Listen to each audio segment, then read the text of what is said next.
What I was today was to broadly describe the structure and functions of the California Constitution.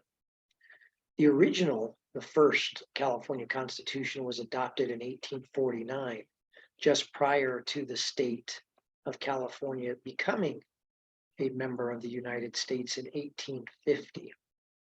And the current Constitution was ratified on May 7th, 1879, 30 years later.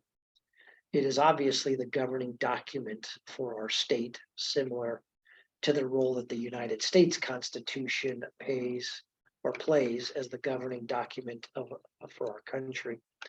By most accounts, I think our state's constitution is one of the largest and longest by word in the world.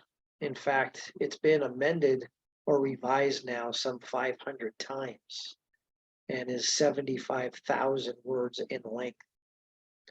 While there are many provisions of the Constitution, the main reason, or one of the main reasons for the length of the California Constitution, are the numerous provisions that have been adopted by the people by ballot measure and statewide elections.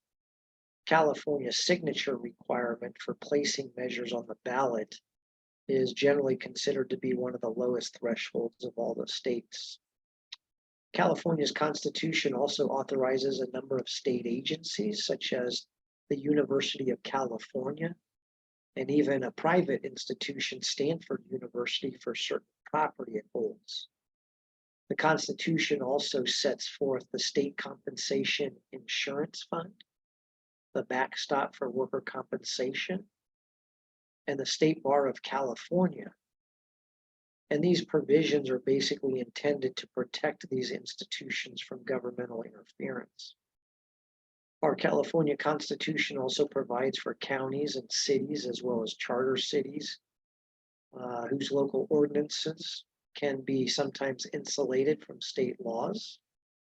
In addition, the Constitution specifies that cities are permitted to pay counties to perform some of the governmental functions.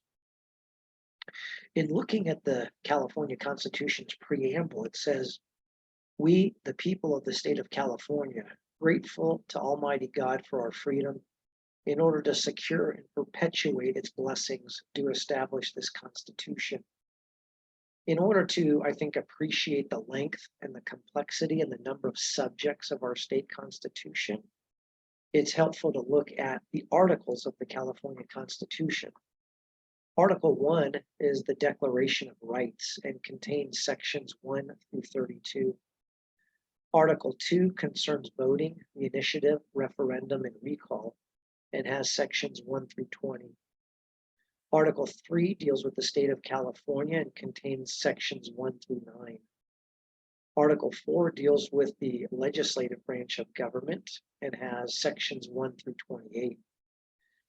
Article 5 deals with the executive branch of state government and contains articles 1 through 14. Article 6 is the judicial branch of government and contains sections 1 through 22. Article 7 of the California Constitution deals with public officers and employees, and it contains sections 1 through 11. Article 9 deals with education, and it contains sections 1 through 16. Article 10 deals with water. Sections 1 through 7 are contained in Article 10. Then we have Article 10A, which deals with water resources development and contains sections 1 through 8. Article 10B deals with Marine Resources Protection Act of 1990 and contains sections 1 through 16. Article 11 deals with local government and contains sections 1 through 15. Then there's Article 12, which deals with public utilities, and it contains sections 1 through 9. Next, we turn to Article 13, dealing with taxation, and it has sections 1 through 36. Article 13A deals with tax limitation and contains sections 1 through 7. Article 13B deals with the government spending limitation and contains sections 1 through 15. Article 13C deals with voter approval for local tax levies and contains sections 1 through 3. Article 13D deals with assessment and property-related fee reform and contains sections 1 through 6. Article 14 deals with labor relations and contains sections 1 through 5. Article 15 deals with usury and has one section. Article 16 deals with public finance and contains sections 1 through 23. Article 18 deals with amending and revising the Constitution and deals with or contains sections 1 through 4. Article 19 deals with motor vehicle revenues and contains sections 1 through 10. Then there's Article 19A, which deals with loans from the public transportation account or local transportation funds and contains 2 sections. Article 19B deals with motor vehicle fuel sales tax revenues and transportation improvement funding and contains 2 sections. Article 19C deals with enforcement of certain provisions and contains sections 1 through 4. Article 19D deals with vehicle license fee revenues for transportation purposes and contains just one section.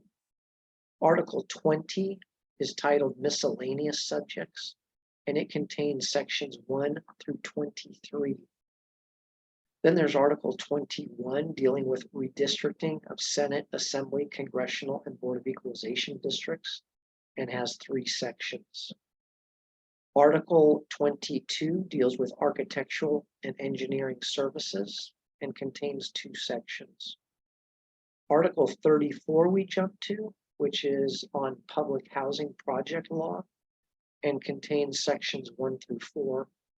And lastly, there's Article 35 that deals with medical research and contains sections 1 through 7. Now, like its federal counterpart, the California Constitution is the supreme law of the land in the state, followed by our state statutes and then regulations adopted by executive branch administrative entities. As with the federal level, the statutes and regulations cannot conflict with the Constitution. California's Constitution, as you can probably hear, is much more detailed than the federal Constitution, which is focused primarily on the 3 branches of government. The US Constitution sets forth the 3 branches in its first 3 articles. Article 1 dealing with Congress, Article 2 dealing with the President, and Article 3 providing for the judiciary. On the other hand, the California Constitution sets forth its 3 branches of state government in Articles 4, the legislature, Article 5, the governor, and Article 6, the judiciary. Instead, California's Constitution begins with important personal rights in Article 1, such as privacy, which is found in Article 1, Section 1. To my favorite, the right to fish in public streams, which is in Article 1, Section 25.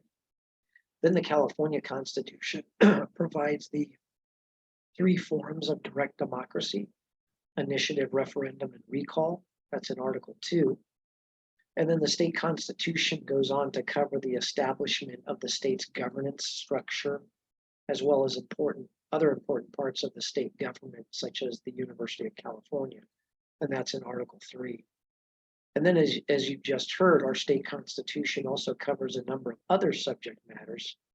For example, in keeping with our policy and the public's concerns for the environment and our educational system, there are, for example, provisions related to water, marine resources, and of course to education. Our California Constitution also has provisions related to taxation and transportation, which have multiple articles. It even establishes labor relations laws in terms of the state's worker compensation system and the payment of minimum wages. While there are certainly many statutes to the tune of over 155,000 and more than 60,000 regulations, we have a number of provisions that are enshrined in the California Constitution. And so you should be aware of its structure and the functions of our state constitution.